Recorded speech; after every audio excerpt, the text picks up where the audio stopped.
திருச்சிற்றம்பலம். நம பார்வதி பதையே. ஹரஹர மகாதேவா. தென்னாடுடைய சிவனே போற்றி, நாட்டவர்க்கும் இறைவா போற்றி. நமது மருதப்பா கோசாலையினுடைய 3 புலிகாலைகள் இன்று ஒரு மேய வந்த பக்கத்து ஊர் மாட்டுக்கு முடையடித்ததால் அந்த மாட்டினுடைய வீட்டிற்கே அதன் பின்னாடியே 3 காளைகளும் சென்று சேர்ந்து விட்டார்கள். எனது மற்ற மாடுகளை சற்று முன்னதாகவே தொல்விலை அடைத்துவிட்டு நான் எங்கள் ஊரிலே இருந்து புறப்பட்டு அந்த ஊருக்கு சென்று அவர்கள் வீட்டிலிருந்து இந்த காளைகளை நமது தொழுவத்திற்கு திருப்பி கொண்டு வருகிறேன். முன்போல் இல்லாமல் காளைகளை சமாளிப்பது மிகவும் சிரமமாகிவிட்டது. காரணம், கால சூழல் மாற்றம், மனிதர்களுடைய மனநிலை மாற்றம். பொதுவாக ஒரு மாட்டுக்கு முடையடித்தது என்று சொன்னால் காளை மாடுகள் 5 கிலோமீட்டர் தூரம் வரைக்கும் கூட கண்டுபிடித்து சென்றுவிடும் என்று சொல்கிறார்கள். ஆக நம்ம அந்த சமயத்தில் அவைகளை தடுக்கக்கூடாது. அப்படி தடுத்தோம் என்று சொன்னால் நம் மீது கொலைவெறியோடு அதை நம்ம கரு வைத்து விடும். இப்படி தான் ஒரு காளை, சொக்கநாதர் என்ற காளை, அதை நான் இப்போ பொதுவாக அந்த காலத்தில் மந்தைகள் நிறைய இருக்கும், மாடுகள் நிறைய இருக்கும். அதனால் அதனுடைய தேவைகளுக்கு பஞ்சம் இருக்காது. ஆனால் இப்போ மாடு ரொம்ப குறை. ஒரு ஊர்லேயே 4 குடும்பம், 2 குடும்பம், 3 குடும்பம் தான் மாடு வச்சுருக்குறாங்க. அப்போது இந்த காளை மாடுகள் ஏதாவது ஒரு பசுவுக்கு முடையடித்தது என்று சொன்னால் அது மூர்க்கத்தனமாக அது பின்னாடி போகும். அது அதனுடைய இயல்பு. அப்போது நம்ம குறுக்கிட நின்னோம்னா அது வளர்த்தவனாக இருந்தாலும் அது கரு வச்சிரும். என்னோட சொக்கநாதர் என்ற ஒரு காளை, இது எனக்கு தெரியும். அதனால் நான் பொதுவாக குறுக்க கூடுமான வரைக்கும் போக மாட்டேன். ஆனால் என்ன பண்ணுவாங்க, இப்போ எல்லாமே காரியவாதிகள் ஆகிட்டாங்க. மக்களுக்கு காரியம் முடியணும், அதை கழட்டி விட்டணும். அது முடையடிச்சிருந்துச்சுன்னா வேணும்னே அவங்க பசுவை நம்ம பசுவில் நம்ம அவங்களுடைய பசுவை நம்ம மேயிற இடத்துல விட்டுருவாங்க. இல்லை மேய போகிற இடத்துல கட்டி போட்டுருவாங்க. நான் இதுக்கு முன்னாடி 200 ரூபா வாங்கிட்டு இருந்தேன் காளையை சேர்க்கறதுக்கு, எல்லோரும் வாங்குற மாதிரி. அதுக்கப்புறம் நான் வேண்டாம், இது பிரச்சனை வராது, அதுக்காக பணம் கொடுக்கக்கூடாது அப்படிங்கிறதுக்காக என்ன செய்வாங்க, மாடு மேய கொண்ட இடத்த பார்த்து பற்றி விட்டுருவாங்க. இல்லைனா மாடு மேய போகிற இடத்துல ஆளே இல்லாமல் கட்டி போட்டு போயிடுவாங்க.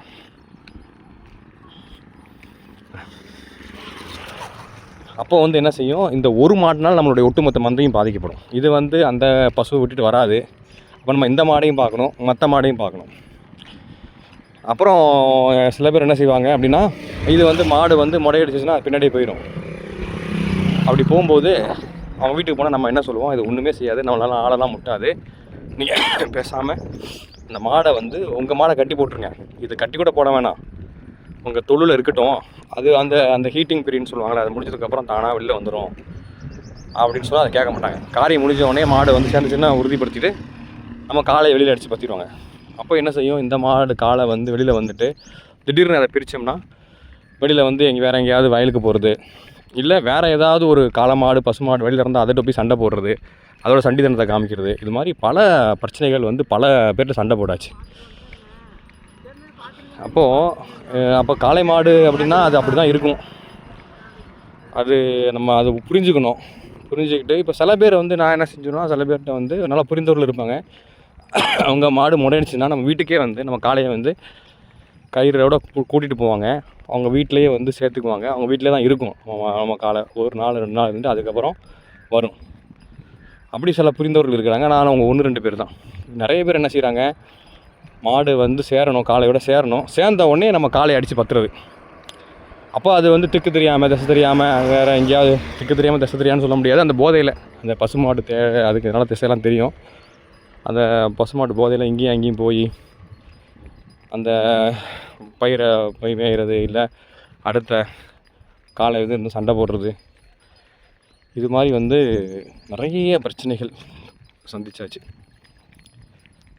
இப்போது அந்த மாதிரி இப்போ நான் வேறு வழி இல்லாமல் என்ன செய்கிறதுன்னா, நம்ம வந்து அந்த இதை வந்து நான் மதிக்க ஆரம்பிப்பேன். நான் மதிக்கும்போது அது கோவம் பயங்கரமாக வரும். நம்ம வளர்த்தவனே இருந்தாலும் நம்மளை வந்து கொல்லணுன்னே நினைக்கும். இப்படி தான் சொக்கநாதருங்கிற ஒரு காளை வந்து இது மாதிரி நான் எவ்வளோ சொல்லியும் கேட்கல, மற்றவங்க ஒத்துழைக்கல. அதனால் அங்கங்கே சில பிரச்சனைகள் வந்துச்சு. வீட்டுக்கு போய் வேறு இன்னொன்று வந்து காளை வந்து என்ன நினைக்கும்னா, அது அதனுடைய ஆளுகைக்கு உட்பட்ட பகுதியில் அது மட்டும் தான் ராஜா. வேறு எந்த காலையும் இருக்கக்கூடாது. மற்ற காளையை பார்த்துச்சுன்னா அதுக்கு சண்டை வரும். இதெல்லாம் இயல்பு தான், அதோட இயல்பு தான். அந்த காலத்தில் இதை புரிஞ்சுட்டாங்க, இப்போ இதை புரிஞ்சுக்கிறதுக்கு ஆள் இல்லை. அப்போ வேறு எதுவும் காளைகளை பார்த்தோம்னா அது கோவம் வந்து சண்டை போட ஆரம்பிக்கும். தான் தான் ஆண்மகன் அப்படின்னு நிரூபிக்கிறதுக்காக.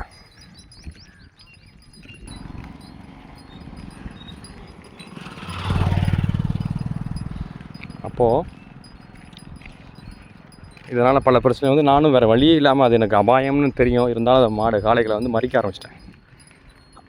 அப்படி மறிக்க அது என்ன ஆயிடுச்சு, நான் அதை பறந்து நான் தூக்கிட்டு வந்திருக்கேன். அப்படிப்பட்ட சொன்னான் வான்னு சொன்னால் வரும், போன்னு சொன்னால் போகும்.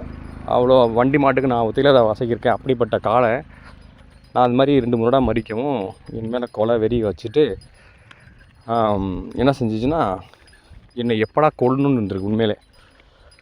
அப்போது ஒரு நாள் வந்து நான் மாடு மேய்க்கின்ற பொழுது ஏதோ ஒரு ஃபோன் வருதுன்னு அவசரமாக ஃபோனை பேசிகிட்ருக்கேன். நான் உட்காந்துருக்கிறத பார்த்து வேகமாக ஓடி வந்து என்னை முட்டை வந்துடுச்சு. அப்போ டக்குன்னு வந்து பக்கத்தில் இருக்கிற கம்பை எடுத்து அதை வந்து உரட்டி விட்டேன். சரி, இது இப்படியே இருக்கேன், நம்ம மேலே ஒரு வெறித்தனமாகவே இருக்கேன், நம்ம வந்து அதில் நல்லா பழகுவோம்னு சொல்லிட்டு ஒரு கார்த்திகை சோமவாரம் சென்ற இந்த வாரம் தான், இந்த வருடம் தான் கார்த்திகை சோமவாரத்தில் நான் சாப்பிடல, விரதம். அப்போ பழம் மட்டும் வச்சுருந்தேன். அந்த பழத்தை சாப்பிட்டுட்டு அதை தொலியை கொடுக்க அதுக்கு போனேன், அந்த வாழைப்பழத்தோலை.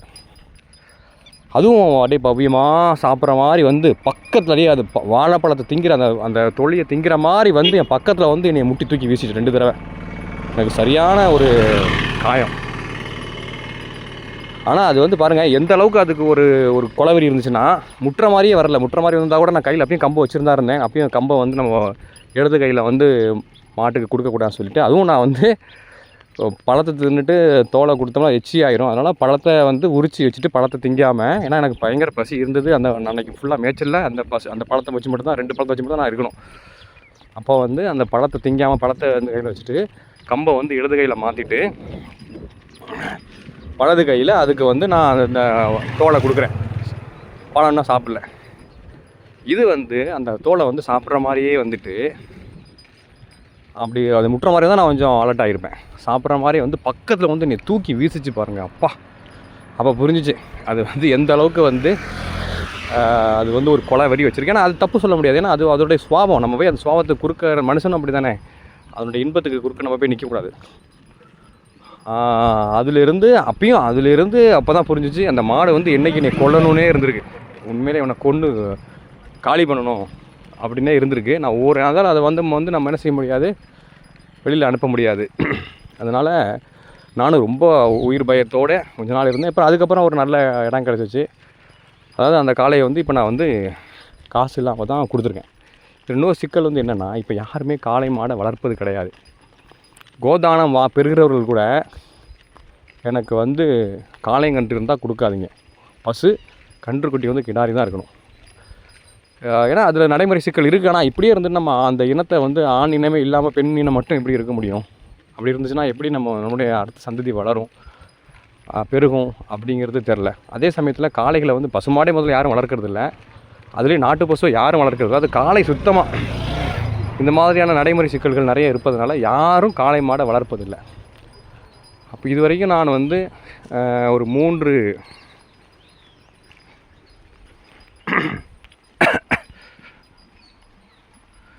காளைகளை வந்து காசே இல்லாமல் தான் கொடுத்துருக்கேன். ஏன்னா வாங்குறவங்க எல்லாருமே வந்து என்ன செய்கிறாங்க, அதை வந்து போட்டான் அதை வந்து கறி இறைச்சிக்காக மட்டும்தான் வாங்குறவங்க எல்லாருமே. யாருமே அதை வந்து வளர்ப்புக்காக வாங்குறதில்ல. அப்போது இது இன்னொரு பெரிய சிக்கல்னால், நம்ம காளைகளை வைத்திருந்தாலும் இப்போ 4 இடத்துல காளைகள் பெருகுச்சுன்னா நேரா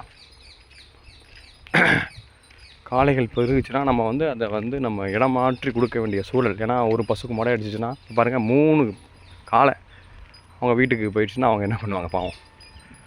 அப்போ கொடுக்கணுன்னா அதை வந்து விற்கவும் முடியல. ஏன்னா வாங்குறவங்க யாரும் இல்லை. இப்போது வாங்குறவங்களாம் இறைச்சிக்காரங்க மட்டும் தான் வாங்குறாங்க. பொய் சொல்லி ஏகப்பட்ட பேர். முன்னாடியாவது இந்துக்களில் வந்து பசுவை வந்து கொல்லக்கூடாது, அது பாவம் அப்படிங்கிற மாதிரி ஒரு எண்ணம் இருந்துச்சு. இப்போ அதெல்லாம் இல்லை. ரொம்ப நல்லா சாமி கும்பிட்றாங்க, பக்தியாக இருக்கிறாங்க. ஏன்னா அவங்களே அதெல்லாம் கறி கடை கொடுத்தாலும் தப்பு இல்லை, நம்மளா திங்க போகிறோம், அது எவனோ அவன் பாவம் அவனுக்கு தான் அப்படின்னு அது சின்ன, அது பெரிய தொகையாக இருந்தாலும் பரவாயில்ல, ஒரு சிறிய ஒரு அந்த புரோக்கரேஜுக்காக ஆசைப்பட்டு அழகாக வந்து மாடை வந்து எந்த ஒரு குற்றுணர்வும் இல்லாமல் கறி கடைக்கு பண்ணுறாங்க. இப்போ நான் அந்த காளையை வந்து என்னை முட்டிட்டு என்னை கொல்லணும்னு நினச்சிட்டு இருந்துச்சா, அப்போ நம்ம போயிட்டோம்னா நாளைக்கு மாடை யாரை பார்க்குறது அப்படின்னு அந்த காளை எங்கேயாவது கொடுத்துடணும் அப்படின்னு நினச்சி தேட ஆரம்பிக்கிறப்போ ஒருத்தர் வந்தார், சத்தியமெல்லாம் பண்ணார். நான் வந்து இது வந்து வளர்ப்புக்காக தான், புலி காளைக்காக தான் அப்படின்னு. இப்போ நானும் வந்து அட்வான்ஸ் வாங்கிட்டேன். அதுக்கப்புறம் விசாரிச்சதுக்கப்புறம் தான் தெரியுது, அந்த புரோக்கர் வந்து இன்னொருத்தனுக்கு வெட்டுக்கு தான் வந்து அதை கொடுக்குறாரு அப்படின்னு சொல்லிட்டு அப்புறம் விசாரிச்சதில் தெரியுது யாருமே காளைகளை வந்து வளர்க்குறது இல்லை. ஏன்னா இந்த மாதிரி நடைமுறை சிக்கல்கள் இருக்குது. அப்போ இப்படியே போயிட்டு இருந்துச்சுன்னா காளை இனமே நாளைக்கு வந்து அடையாளம் தெரியாமல் அழிக்கப்பட்டுவிடும். இப்போது இதை வந்து எப்படி கையாளுறாங்க ஒரு சில பேர். இப்போ நம்மளுடைய நண்பர் ஒருவர் இருக்கார், அவருனா ஒரு தனியான இடத்துல ஒரு மலை பிரதேசத்தில் அங்கே வந்து மாடு மேய்ச்சிட்ருக்கார், அவருடைய மாடுகள் மட்டும்தான். அப்போ அவர் வந்து இந்த மாதிரியான பிரச்சனைகள் இல்லை. இன்னொரு என்ன இதை எப்படி கையாளுறாங்க அப்படின்னு சொன்னால், அவங்க ஒரு 150 மாடு வச்சுருக்காங்க. அவங்க எல்லைக்குள்ளே அந்த மாடு வேறு மாடு முடையடித்த மாடு பசுவோட பின்னாடி போச்சுன்னா அது ஒன்றும் பெருசாக எடுத்துக்க மாட்டாங்க. ஆனால் அவங்க எல்லையை தாண்டி, உதாரணமாக அவங்க மந்தை வந்து இப்போ இந்த வயலில் மேய்ஞ்சிட்ருக்கு, இல்லை இந்த குளத்தில் மேய்ஞ்சிட்ருக்குன்னா அந்த குளத்துக்குள்ளே அது பின்னாடி போய்க்கலாம் பசுக்கு போய். ஆனால் குளத்தை தாண்டி போச்சுன்னா அவங்க போட்டு அதை அடின்னு அடிச்சு, வேறு வழி இல்லை, மண்டையிலே தான் அந்த கும்பலை தான் அடிப்பாங்க. அப்போ சுருன்னு பிடிக்குமா அடிச்சு திருப்பி அவங்க தொழிலில் சேர்த்துருவாங்க. ஏன்னா அதை கைமீறி போயிடுச்சுன்னா, நம்ம எல்லையை தாண்டி போயிடுச்சுன்னா அதுக்கப்புறம் அது என்னென்ன பண்ணோம், அதோடய விளைவுகளுக்கு வந்து நான் சொன்னல இது மாதிரி மற்ற பசுவோட போகிறது, இல்லை மற்ற வயலில் போய் விழுறது, இல்லை வேறு காளைகளுக்கு இருந்தால் அதோட சண்டை போடுறது, இது மாதிரி பல பிரச்சனைகள் எங்கள் வீட்டு தேடி வந்து நிறைய பேர் சண்டை போட்டிருக்காங்க.